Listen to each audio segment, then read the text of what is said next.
Exactly. Essentially what we have here is a showcase of some of the artifacts we've gotten up here at Ferry Farm, to a smaller extent some items that came out of Kenmore when we did excavation there in the 1990s.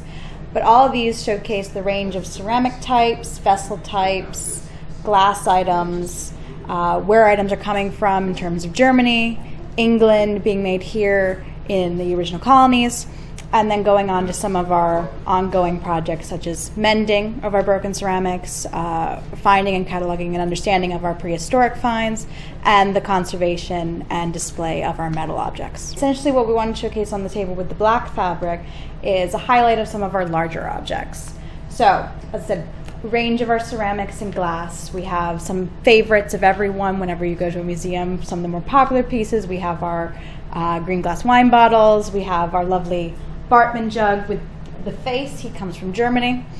And then we have our GR Westerwald vessels, which are also German. The GR, George Rex, is what it stands for. Rex meaning king in Latin. Okay. So it represents King George. Now, of course, there are 4 of them. We are a colony under 3 of them. And this essentially ranks from the late reign of George I to the very early years of George III. That's when those vessels are dating to. But we have, of course, Mary Washington's very famous creamwares, be the punch bowl, and some more recently mended items. This is a sugar bowl, a sauce boat, and a teacup. And then we have a very lovely colonelware bowl, which may not look like much to some. It's made out of local clay, fired at a low temperature.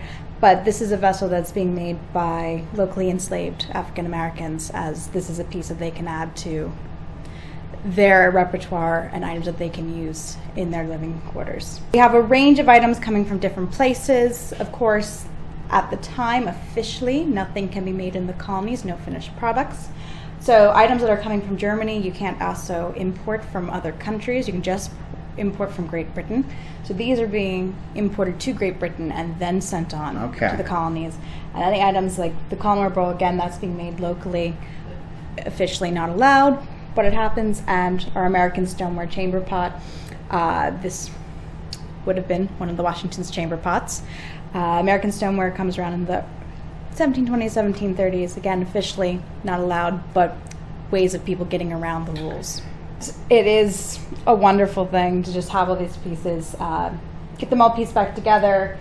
These, to the teacup and our lidded sugar bowl, are some of our more recent mends, which we have an ongoing mending project on display there. We're currently working to mend Mary's creamwares, but it's always amazing when we start piecing this back together, because it is just one big puzzle. You don't know how many vessels are there, but suddenly you'll realize what you thought was one is actually 2 or 3 vessels.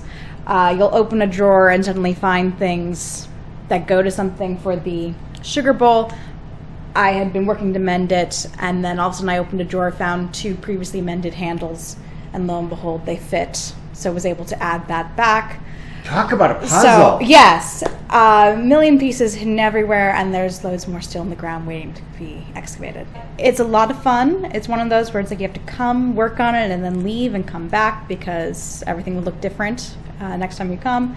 But you still won't, sadly, be able to find all the pieces. That is something that is very rare indeed. Everything here is broken. We try our best to mend everything, but it's fairly unlikely that we'll ever be able to mend something in completion. We're working to learn more about Mary, the Washingtons, and the enslaved community that lived here, but not everything is recorded. Yeah. And so a lot of what comes out of the ground fills in those gaps. So we know exactly what items they owned, what they were using, what they were making on site. And that's not in the historical records, so we need archaeology to fill in that knowledge.